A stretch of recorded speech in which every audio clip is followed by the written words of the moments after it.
Hello guys, फेरि पनि स्वागत छ मेरो मिनी भ्लगमा। आई होप हजुरहरू सबैजना सन्चै हुनुहुन्छ भन्ने आशा राखेको छु र म पनि सन्चै छु। म चाहिँ आज यो हाम्रो चन्द्रपुर हाम्रो गाउँ भन्ने ठाउँमा चाहिँ यहाँ हाम्रो यो भेट होम चाहिँ रहेको छ। यहाँ हाम्रो भ्यू टावर भन्ने यो टपमा, यो पहाडको टपमा म आएको छु। हामी तीनजना भाइ र म आएको छु।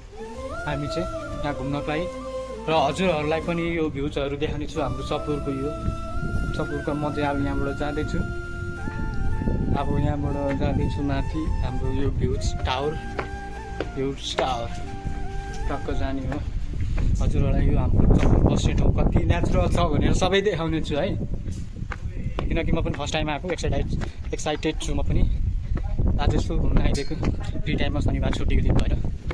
देख्न सक्नुहुन्छ हाम्रो भ्यूज टावर। यो हाम्रो चाहिँ रहेछ, देख्न सक्नुहुन्छ भ्यूज टावर। यो चाहिँ हाम्रो फुलबारी गाउँ हो। फुलबारी जुडीबेला चपुर चाहिँ हाम्रो त्यहाँ रहेको छ। हाम्रो यो चाहिँ पहाड हो, यो टपमा भ्यूज टावर बनाएको छ। आज चाहिँ पानी पनि पर्नु रहेको छ हल्का फुल्का, टाइम पनि लेट भएर ढिलो आयो। र मेरो भाइहरू चाहिँ आउँदैछ यहाँ हेर्नुहोस्। र भाइ, यो भ्लगमा केही बोल्न चाहनुहुन्छ तिमी? लाइक सब्सक्राइब गरिदिनु होला हजुर। कस्तो लागेको छ आज यो भ्यूज टावरमा घुम्न आउँदा? कान्छ फर्स्ट टाइम रोहन भाइ हो अनि हाम्रो करण भाइ हो। कस्तो लागेको छ भन, कस्तो लाग्यो हाम्रो भ्यूज टावर? केही एकदम दुई शब्द। एकदम राम्रो। देख्न सक्नुहुन्छ गाइज, यहाँ चाहिँ पहाड रहेको छ माथि। यो हाम्रो चाहिँ भ्यूज टावर देख्न सक्नुहुन्छ। हाम्रो यो चपुर चाहिँ यहीँ हो। हाम्रो यो बस्ने घर चाहिँ अगाडि छ जुडीबेलामा। यो फुलबारी गाउँबाट माथि आउँछ भ्यू टावर चाहिँ। चपुर चाहिँ पुरै देखिन्छ यहाँबाट चपुर, तर मेरो मोबाइल के गर्नु गाह्रो छ। देख्न सक्छ हाम्रो हामी चाहिँ बाटोबाट आएको। आज चाहिँ रमाइलो छ, नेचुरल पनि एकदमै राम्रो छ र घुम्न पनि आज मौसम चाहिँ एकदमै राम्रो भयो। यसो फ्रेस गरेर पाइयो।